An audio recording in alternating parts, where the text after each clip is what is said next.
আমি সবই শুনছি। তোমার বাবা তোমাকে বিয়ে দিছে জোর করে। আমার তো কোনো দোষ ছিল না। আমার দোষ ছিল? তুমি আমাকে কেন বিয়ে করতে গেছো ভাই? আমার লাইফটা কেন ধ্বংস করতেছো? আমি তো তোমার ভালোবাসছিলাম, এটা কি আমার দোষ বলো? আমি আমার লাইফে কোনোদিন প্রেম করিনি।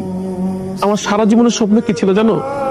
আমার একটা পরীর মতো বউ হবে। আমি যখন ফার্স্ট টাইম তোমাকে দেখি আমি আমার দাদিকে বলছি, দাদি আমি এই মেয়েটাকেই বিয়ে করব। এই মেয়েটাকে আমার দেখে মেয়ে না পরী মনে হয়েছে। হাসি, আমি তো তোমাকে ভালোবাসছি, এটা কি আমার দোষ ছিল? আমি আমি দেখতে ভালো না, আমি কালো, আমি মোটা। ভাসি, তুমি না হয় আমরা না দেখছো, তোমার বাবা তো আমাকে দেখছিল। আমার তো কেন কোনো দোষ ছিল না। দোষ ছিল তোমার বাবার, দোষ ছিল তোমার, যে তুমি নিজে যাচাই না করে আমার বিয়ে করে ফেলছো। ভাই, তোমার বাবা তোমার প্রেশারাইজ করছে, তুমি আমার লাইফটা কেন ধ্বংস করে দিছো? আমার লাইফটা নষ্ট করার কোনো অধিকার নাই তোমার। বাসি, আমি উপরে উপরে যতই তোমাকে বুঝাই যে আমি তোমার উপর খুব বিরক্ত কিন্তু ভিতরে ভিতরে না, আমি তোমার অনেক ভালোবাসি, অনেক ভালোবাসি। আমার জীবনে কোনো মেয়ে মানুষ আসে নাই, তুমি প্রথম, তুমি শেষ।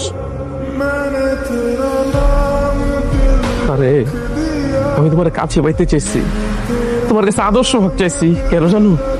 কারণ আমি তোমার ভালোবাসি। আমার যদি এই দেহর ক্ষুধা থাকতো না, 500 টাকা দিয়ে অনেক মেয়ে মানুষ পাওয়া যায়। আমি 5 মিনিটের সুখ চাইনি, আমি সারা জীবনের সুখ শান্তি ভালোবাসা চাইছি তোমার কাছে। সেই ছোটবেলা আছে না, আমি যখন এতটুকু, তখন আমার বাবা মা মারা গেছে। আমার না আগলে রাখার মতো আমার দাদি ছাড়া কেউ ছিল না। আমি ভাবছি আমার বাসি, আমার বউ আমার আগলায় রাখবো, কিন্তু আমি কার কাছে কি চাইছি? আমার তো কপালটা পোড়া। নাহলে ছোটবেলা কেন বাপ মা মারা যাবো? সবার বাপ মা তো সবাই নিয়ে স্কুলে যাইতো, সবার বাপ মা সবাই ঘুরতে যাইতো। আমার বাবা মা কখনো আমার স্কুলে যায়নি, আমার দাদি গেছে। তোমার এগুলো বলে লাভ নাই, আমি কারে কি বলতেছি। ঠিক আছে, তুমি থাকো, সকালে তোমার সাথে দেখা হচ্ছে।